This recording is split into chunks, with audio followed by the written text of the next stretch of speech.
window. We can see the highest cliffs right now. The highest point up there, that's 2,600 feet. Cat, here's the trees. We got a window. There's a window. Remember, if you guys need sunscreen, so let me know. You guys can look over here to see the double cave. This is called Manu, the Shark God Cave. It's mostly home to a 10-foot tiger shark. It's not the best snorkel spot. But if you guys look over here on the right, there's a really cool waterfall. This one's called Connie by Lele, the water for mankind. Not the biggest waterfall by any means, but if you look up above it, there's a little flatter plateau right above it. And there was actually a small village. Connie is one of the predominant gods of the Hawaiian legend lore. So they supposedly prayed to Connie for a water supply. He threw his mighty spear down the pierce aside. So we've got a rainbow outside of us if you guys trying to look through the clouds there a little bit. So if you guys look at the waterfall, look about halfway up, you can actually see where this waterfall starts. You see another stand of trees up there. So Connie by Lele. So if you're up front, guys, just grab a seat for us on the white benches. So we'll slop you up there for standing, okay?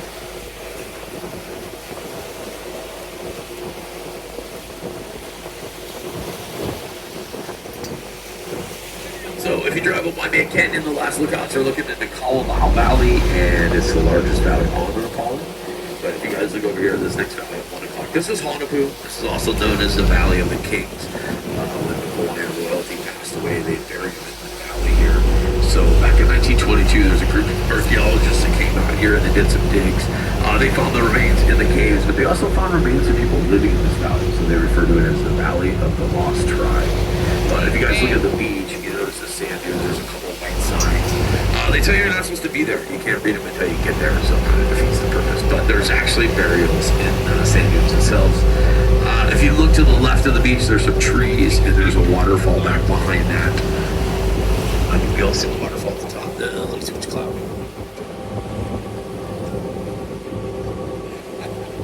Hey, we got sunshine. If you look out to the left, we got a rainbow.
Starting to see the beach over here on the other side. So this is Honopu as well.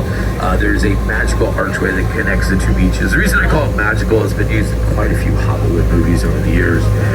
So back in 1976, they did two different movies out here. One of them was like King Kong with Jeff Bridges and Jessica Lange. So they were over there in the North Shore in Honolulu with all these fog machines, and they roll through that, and they land all their supplies on the beach.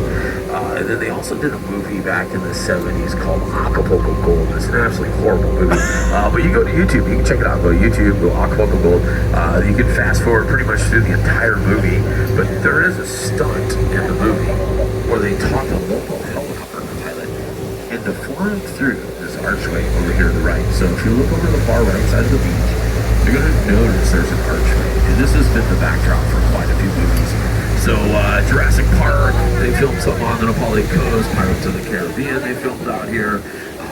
Guys, if you're up front, we gotta be seated, please. I understand you want to see you. We're just trying to make it safe though. So if you guys look back to the right, you come up to the arch here. So you guys can look over here. So up in front, if you guys want to go up to the front right-hand side, as long as you're holding on. If you can't hold on, then we gotta sit back down. So if you guys want to stand up, head over to the right. You guys can look back to the right. You see the waterfall. It looks in the back of this archway. So this is what they flew the helicopter through. This archway is supposed to be 90 to 100 feet tall. Johnny Depp, when he was a pirate in Pirates of the Caribbean, so he goes running along the beach, but they get back there. And the waterfall is what's created the archway. Harrison Ford and Anne Hayes. They did a movie called 6 Days and 7 Nights.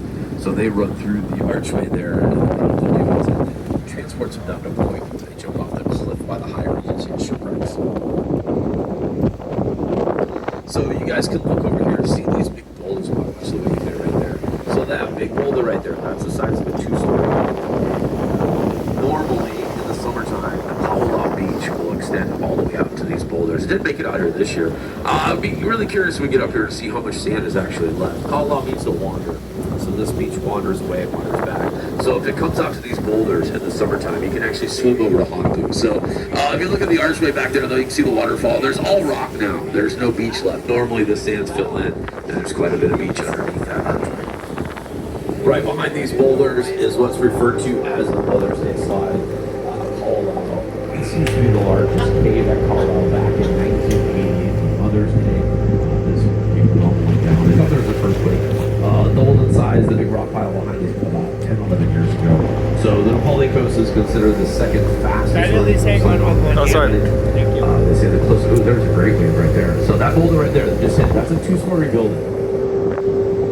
To give you an idea of the surf up here. The highest point on the Pali, I think it's 4,000 feet or so.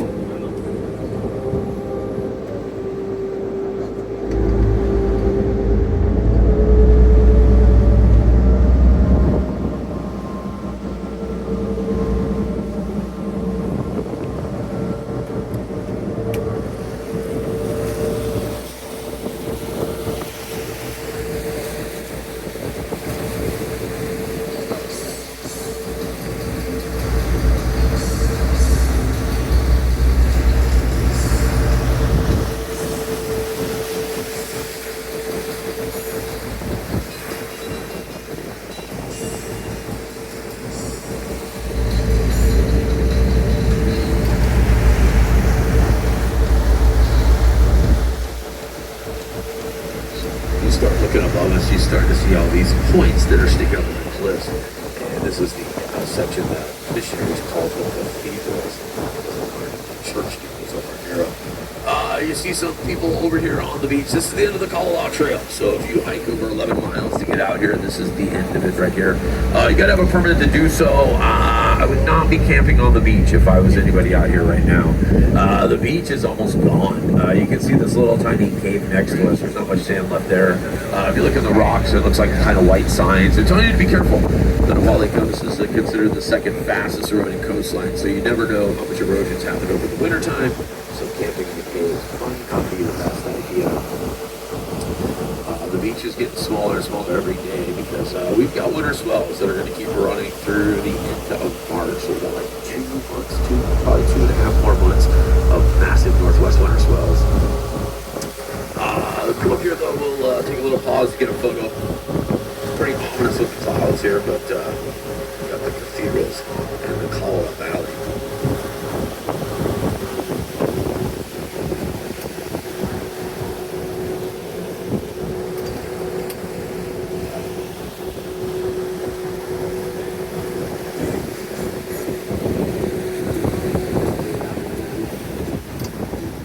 You can see the waterfall over there, and that's holding it cold. To get pleasure, it's your camp shower up here. And then you can look up above, start to see some of the spires there that are kind of poking out. The missionaries called it cathedrals. The Hawaiians have their own legend and lore. The Keakioni, the children of the bird god.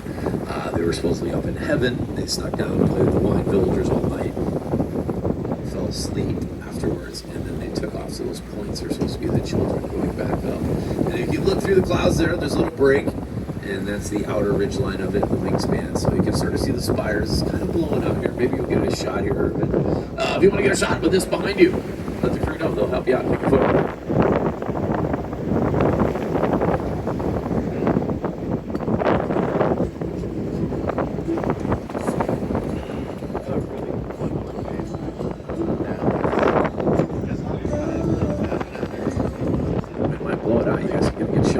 If you guys want to get a group photo, let the crew know. They've used every kind of camera out there. Kalama's great at taking pictures. You don't want to be in the shot. Give me the camera.